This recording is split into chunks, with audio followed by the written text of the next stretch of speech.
When you work as a district judge in a small American town, you learn two things very quickly. A, people love power, and homeowners associations love too much of it. My name is Daniel Cole. I've lived in Brookhaven for nearly 30 years, long before the neighborhood had gates, bylaws, or power-hungry board members. My home wasn't part of any HO. It was a family property passed down from my father. 3 years ago, a new HO formed nearby, calling themselves the Brookhaven Preservation Committee. They began expanding, claiming they were absorbing adjacent properties to maintain uniform community standards. It sounded innocent at first until I saw survey markers creeping closer to my land. I called the HO president, a woman named Linda Graham. She was the kind of person who always wore oversized sunglasses and spoke like every word she said was a royal decree. I asked her politely, "Why are your surveyors marking the edge of my field?" She smiled through the phone. "Oh,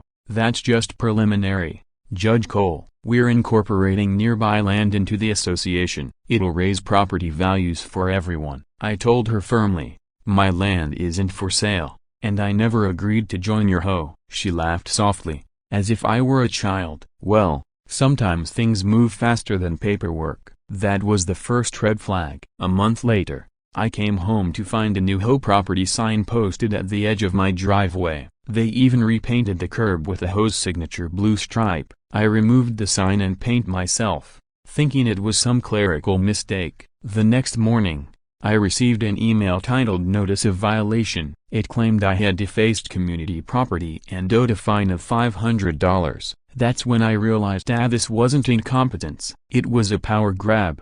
I tried reasoning with them again, but Linda had already dug in. "You're within Brookhaven's expanded jurisdiction, Judge," she said during a meeting at their clubhouse. "You'll need to comply with our codes like everyone else." I showed her the original deed from 1979. Proving my property predated the HO by decades. She smirked and said, "Deeds can be redrawn." It was laughable until I saw that she wasn't bluffing. Within a week, the county land office received an updated plat map filed by the HO's lawyer, showing my property as part of their Phase 2 development. They had even assigned me a fictional lot number. I immediately contacted the county clerk and got the fraudulent filing frozen pending investigation. But that didn't stop the HO. One Saturday morning, as I returned from grocery shopping, I saw two security guards standing on my porch. They wore uniforms with the HO logo and badges that looked far too official for a private association. "Sir,"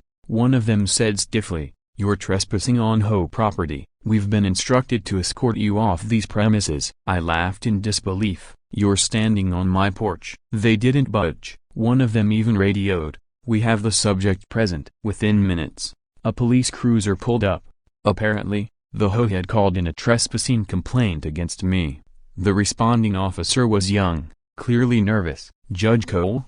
he asked quietly. "They're saying this property belongs to the association." I led him inside, showed him my title deed, tax receipts, and even the original land survey. The officer's face turned red with embarrassment. "I'm sorry, sir," he said, glaring at the HO guards. "You're clearly the owner here." Linda herself showed up moments later, waving her phone. "I have legal authority here," she shouted. "He's refusing HO compliance." The officer looked at her and said flatly, "Ma'am, if you don't leave right now, you'll be the one arrested." They left that day, but the damage had been done. Word spread quickly that I, the district judge, had been accused of trespassing on my own property. The local paper ran a small piece on it. But that wasn't the end. The HO started a campaign, claiming I was abusing judicial influence to avoid paying community dues. They distributed flyers, emailed neighbors, and even posted online that I was under investigation. That's when I decided enough was enough. I quietly opened a file at the courthouse. It wasn't for revenge. It was for justice. You see,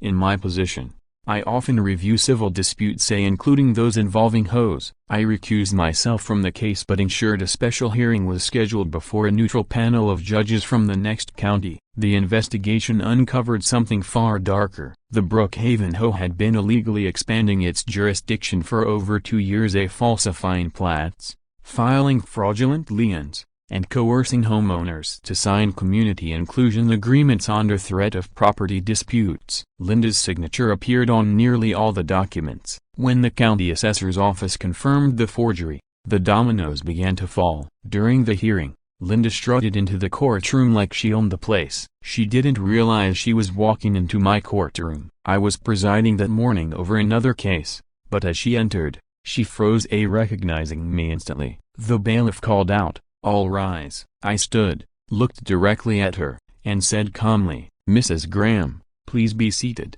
We'll get to your hearing next." Her face drained of color. She hadn't expected to see me in the robe. I didn't speak to her case personally, that would have been unethical, but every part of me wanted to. Still, the other judges did their job. The evidence was overwhelming. The court found that the Ho had committed property title fraud, illegal collection of dues, harassment and intimidation of non-members, false police reporting. The verdict was swift. The Ho's charter was revoked, all fraudulent liens were nullified, and restitution was ordered for every homeowner affected. Linda was sentenced to community service and a fine exceeding $100,000.